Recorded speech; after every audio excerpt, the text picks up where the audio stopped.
Hey guys, welcome back to my channel. Today we're going to be making holiday gingerbread cookies. I got this mix from Walmart, and I'm also going to be showing you guys how to make homemade glaze to go with it. We're going to be making like rectangle shapes with the gingerbread cookie mix. Also, sorry I didn't post a video in a long time. The part 4 of the strawberry cake video will be coming out soon. It's just that the clips were filmed on multiple devices since my phone space was running out. So that video is gonna come. It's just a little bit harder to edit, but I hope you guys enjoy this gingerbread cookie in the meantime. And so let's get started. In a bowl, you're gonna want to combine half a cup of butter, and you want your butter to be softened, and supposedly you want your butter to be unsalted butter, but if you don't have unsalted butter, that's fine. You're also gonna need 1 large egg and your cookie mix. So now we're just gonna add everything into the bowl. We're just gonna mix it up with like a spatula or something, and then we should have gingerbread dough.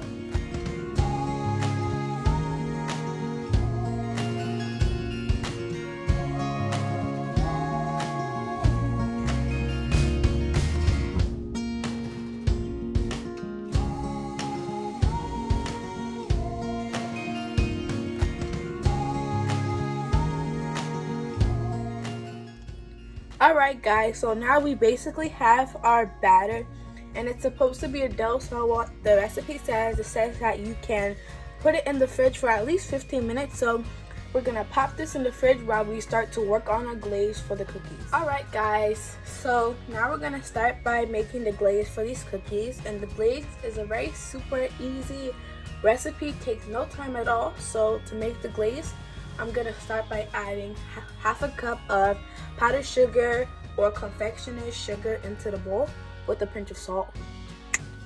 Alright, so now that we have the powdered sugar in the bowl, also I just wanted to tell you that I sifted the powdered sugar so that there wasn't any chunks in my glaze. Now I have 1.5 tablespoons of milk, and I added like 2 drops of vanilla extract, which is about 1/8 of a teaspoon. Very small amount. But now I'm just going to be constantly whisking the powdered sugar and salt while slowly pouring in this milk mixture.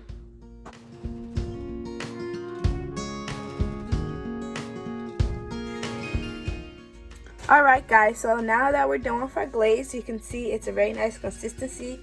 It runs off the spatula smoothly.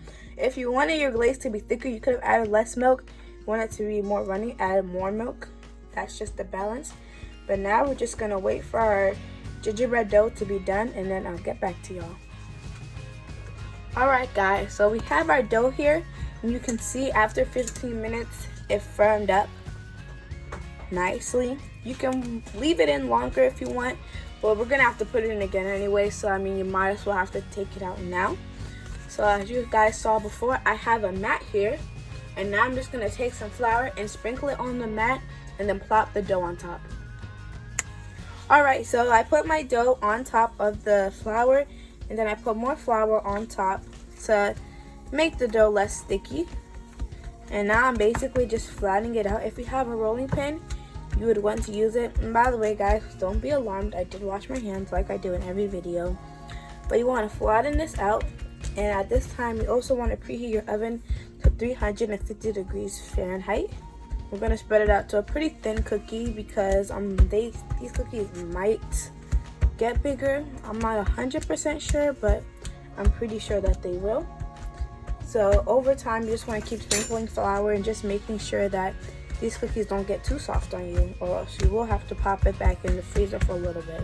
This is basically what you want. It doesn't have to be a perfect rectangle yet because we're just going to be cutting out shapes. You can even do circle shapes, you can do star shape. If you have a gingerbread cookie mold or whatever, you can do that shape. Just anything that would delight you. So now I'm just gonna cut out my shape. Alright guys, so I just basically decided that this was gonna be too difficult, and the dough was not doughy enough to be able to make it to rectangle. So we're just gonna roll it into balls and then put it on a tray that I lined with foil and greased and floured. Greased with oil and also floured. So we're just gonna do that now.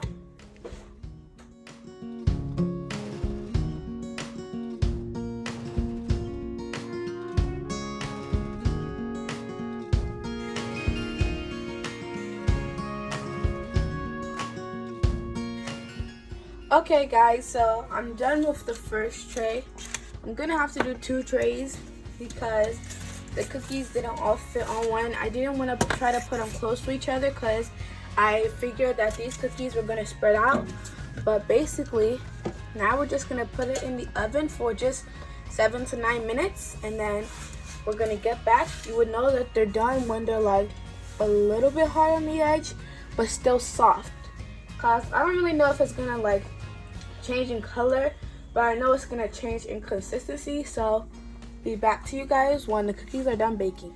And also, since we decided to roll out the cookies, we actually don't need to put them in the freezer because they're just gonna spread out anyway. The reason why we would put them in the freezer right before baking them is if we were doing a mold like the gingerbread man, or if we were doing like the rectangles like I wanted to do before but I wasn't able to. But I'm just gonna chill this extra batter while it is waiting for its turn to be baked.